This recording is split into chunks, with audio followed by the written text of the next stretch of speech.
महाराष्ट्रात पुन्हा एकदा मोठी विमान दुर्घटना होता टळली। दिल्लीहून शिर्डीला येणारं इंडिगोचं विमान भरकटलं। सुरतमध्ये इमर्जन्सी लँडिंग, रडारनुसार सिग्नल गायब झाल्याचं चित्र, नागरिकांमध्ये भीतीचं वातावरण।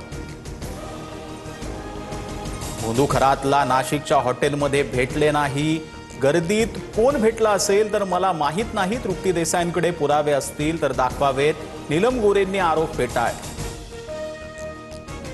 नीलम गोरे खोटं बोलतायत, वेळ आल्यावर साक्षीदार उभे करेन। तृप्ती देसाई आरोपांवर ठाम, मंत्रीपदाबाबत भविष्य विचारण्यासाठी भोंदूखराची भेट घेतल्याचं देसाईंचा दावा।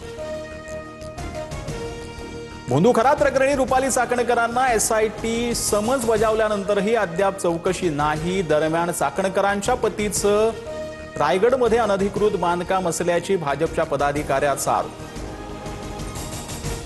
अत्याचारी कराच्या औकस कार्यालयात फॉरेन्सिक टीम आणि एसआयटी कडून पंचनामा, 2 मोबाईल, 4 ते 5 खडे, औषधाची बाटली, रुमालासारखा कापड यासह विविध वस्तू जप्त।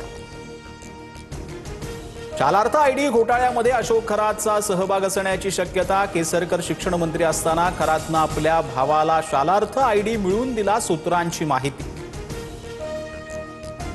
सातारा जिल्हा परिषद राडा प्रकरणी साताऱ्याचे एसपी तुषार दोशी सक्तीच्या रजेवर, चौकशीवर परिणाम होऊ नये म्हणून निर्णय। मुख्यमंत्र्यांकडून स्पष्ट, तर तुषार दोषींबाबत प्रतिक्रिया देणं नीलम गोरेंनी टाळलं। होर्मुझचे सामुद्रधुनी खुली करा, अन्यथा इराणला पूर्णपणे उद्ध्वस्त करू। इराणचे पॉवर प्लांट्स, खार्गबेट नामशेष करू, डोनाल्ड ट्रम्प यांची पुन्हा धमकी। होर्मुझच्या सामुद्रधुनीतून भारताच्या दिशेनं आणखी 2 जहाज रवाना। दोन्ही जहाजांमधून 94,000 टन एलपीजी भारतात येणार, तर पाकिस्तानच्या 20 जहाजांना स्ट्रेटमधून जाण्याची परवानगी।